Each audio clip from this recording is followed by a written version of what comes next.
want to bring decency back to the presidency? Do we want honest, incorruptible, and decent leaders? Panahon na, Pilipinas! Mukha mo, Sharon. Lenny Robredo at kay Kiko Pangilinan, walang question. Diretso. Gaganda ulit ang tingin at tataas ang respeto sa atin ng buong mundo. Kumain ka ng tae mo ngayon. Ipapakita natin sa kanila ang tunay na Pilipino dapat. We will bring back decency, honesty, goodness, fear of and faith in God. That your leaders are God-fearing. I am still working after 44 years because my husband, wala pagit pera. Ha. Hindi kasi nagnanakaw. Si Ma'am Lenny Gid, VP, nung nagka-COVID, hindi nababalita. Walang natatanggap na pera from the government. Pero, from the private sector, humihingi siya hanggang liblib na lugar pinuntahan niya para magbigay ng tulong nung nagkaroon ng pandemya. Kahit walang news, walang press release. That is my president! Women are strong. We are your mothers. We are your sisters. Talaga? We are your daughters. We are matiisin, we give birth. We have monthly visitor. The boys, I'm sorry boys, you don't know that.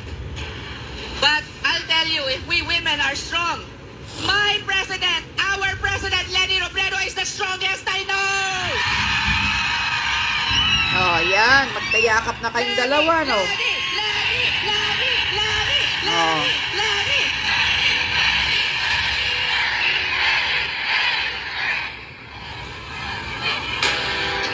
Ang asawa ko kasi nilagnakaw, kaya yan, siya lang lumalaki. Ako, pareho pa rin. I'm still the same girl. Yeah, Mas natuto katawan lang mo mga parang bagal baboy. namin, mahilig magkalat ng fake news. Wala na silang masira kay Ma'am Lenny. Ang bago, kakampi na daw niya ang NPA. Sabi ko, that's not true. Pero akalain mo kung totoo yun? Abay siya magiging kauna-unahang presidente na paniniwalaan ng NPA. Pati Abu Sayyaf, friends na natin, wala lang terrorist. Ma'am Lenny shall be president to Christians, Catholics, lahat ng reliyon, and the Muslims also, because this is what the Philippines is made up of. We do not throw away our kababayan because of their religious beliefs. But we should throw away bad people. You have the power this coming May. You have to stay strong. You have to use your mind, your heart, and your soul to vote. Don't give your future away. Well, anyways, magre-react lang tayo dito yeah. sa picture ni Kiko Pangilinan. Yan na yun. BBM and Lisa Marcos. Diba, so ibig sabihin pala, ito. Oh, you So, see? pati-pati na pala kayo dyan. Selfie Diba? na, ano? Ikaw, Kiko, you talk shit on the burial of Marcos Jr.'s father. Kung ano-anong pinagsasabi mo. Diba? Yeah. Kung ano-anong kadramahan mo. Pero ito naman pala, bati-bati naman pala talaga. Napakatungkol sa pangyayari dito. Sa araw na ito, ay Pilipino ng isang magnanakaw at diktadura, dating diktadura, sa libing ng mga tayo. Mahirap paliwanag sa aking mga anak kung tatanungin nila na bakit ang isang nang-abuso, nagnakaw at pumatay ay ngayon pinaparangalan at binigyan ng espasyo sa libing ng mga bayan. Hindi tama ito. Kung kinaakala nila na ito'y close to, My nagkakamali God, sila. thunderstorm. Dahil ang katunayan, muling binuksan ang mga sugat ng pang-aabuso, ang sugat ng torture, ng rape, ng pagpatay, ng pagpagdap na naranasan ng tens of thousands, libo-libo nating mga kababayan. Kung akala nila ay mananahimik na at magkakaroon na ng pagkakaisa sa ating lipunan dahil dito sa paglibing sa libingan ng mga bayani, nagkakamali sila. So, Oh, yan. lahat ito, pakitang tao lang, namumulitika ka lang, di ba? So, Wala rin to Kaya kay nga. Kay Dilima. Anyway, yun na yun. Ha? So, nasaan na yung mga salita nyo? Ha? Kiko Matching. Nasaan na yung mga salita mong magnanakaw? Bakit ngayon? Ha? Nakipag-ano na kayo? Nakipagyakapan ka na, Sharon Cunita. Kiko Matching, di ba sinasabi mo? Huhukayin mo? Ha? Ang katawan ni, Ferdinand Senior? Yung burol niya? Yung libingan niya? So, ano na ngayon? Ngayon, nakipagyakapan na kayo. Ha? Malaki na ang ngiti mo, party-party na kayo sa Malacanang. Ikaw, Sharon Cunita, isa kang tai. Nilalamon mo na yung tai mong pinagsasabi mo noon na wag bumuto ng mga magnanakaw. Marcos ay mga magnanakaw. So, ano na ngayon? Ano yan? Mukha mo, ang laki ng ngiti mo, ano? Kitang-kita yung kababuyan ng katawan mo. Katabaan mo. Kapal ng mukha ninyo. Kaya mga taong bayan, dito nyo nakikita na itong mga hinayupak na mga politiko, tayo lang ang pinag-aaway-away nito. Sila talaga, puro lang kaplastikan yan. Itong mag-asawang Sharon at Kiko, mga unggoy nga talaga, kung saan yung mayroong saging, andoon sila. Doon lumalamon. So, yung pinagsasabi mo dyan, Sharon Cunita, hindi ka ba, kinikalabutan ngayon na andoon ka sa Malacanang, nakipag-party-party ka na kay Bangag, kay smuggler, na, Lisa Tanas? Kapal ng mukha ninyo. Kiko Pangilinan, kailan mo huhukayin? Yung libingan ni Ferdinand Senior. Di ba yan ang pinapangako mo? Sinasabi mong nagkakamali kayo, kung akala nyong nailibing na yung tatay ninyo, nagkakamali kayo. Kailan mo huhukayin? Di ba sinasabi mo huhukayin nyo ang libingan ni Ferdinand Senior? So, kailan? Saan ka na ngayon? Para ka na talagang unggoy. Andoon ka na sa Malacanang. Yakap-yakap na kayo. Ngiti-ngiti na itong malaking ngiti ng baboy, Diyos ko po. Yan, mga taong bayan, wag na wag kayong maniniwala sa mga kakampink. Kasi ngayon, nagkakaisa na sila. Kayong mga supporters ng mga pinklawan, di ba kayo nagagalit dito? Di ba kayo nagagalit dito? Gigil na gigil kayo noon, pinagtanggol nyo ang mga pinklawan ninyo, kakampink ninyo.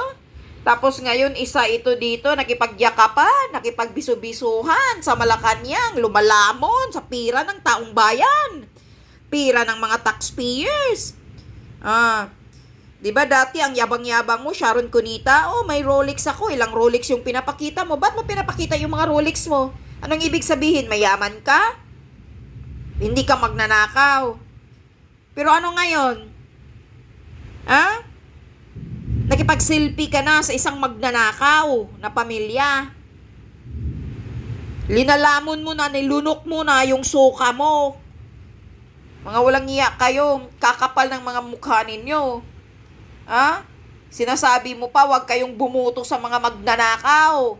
Yung asawa ko, lumaki lang tiyan ni Kiko, pero hindi magnanakaw yan. Hindi katulad ni Bangag Marcos, magnanakaw ang pamilya. So, ano ngayon? Yan ang magnanakaw. Ayan, kayakap mo na.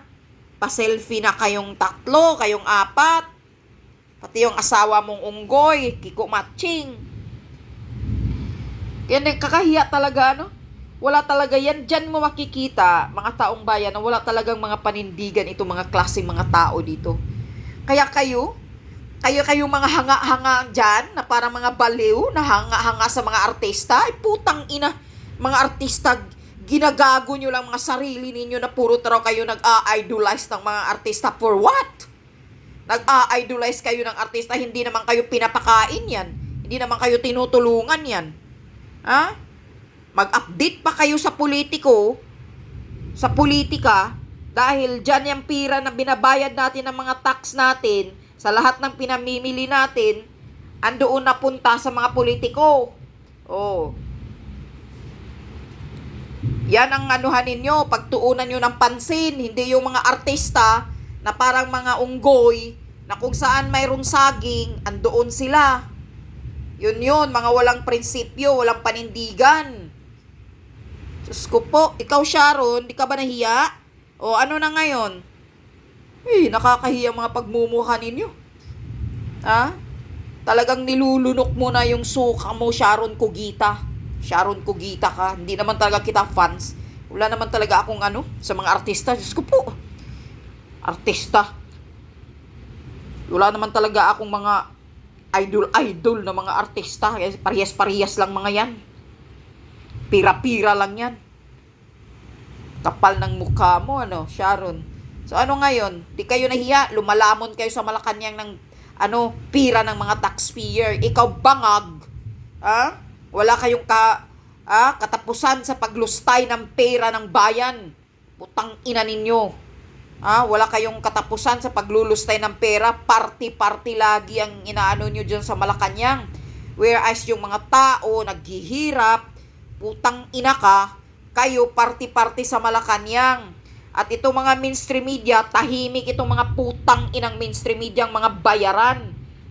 Dati kay PRRD, si President Duterte, kahit birthday niya, may nakitang isang lechon.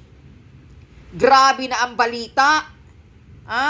Parang halos lunukin na si Tatay Digong sa mga issue sa balita. Pero ngayon, na linggo-linggo, nagpa-party, nagka-concert sa Malacanang, tahimik ang mga bayarang mga mainstream media, mga putang ina ninyong lahat. Di kayo pagkakatiwalaan ng taong bayan. Mga walang hiya kayo. Nilulustay mo bangag kang hanimal ka, ang pira ng mga taxpayer, walang hiya ka. Kapal ng mukha mo. Sana matigok kayong mag-asawang bangag dyan sa Malacanang, putang ina ninyo.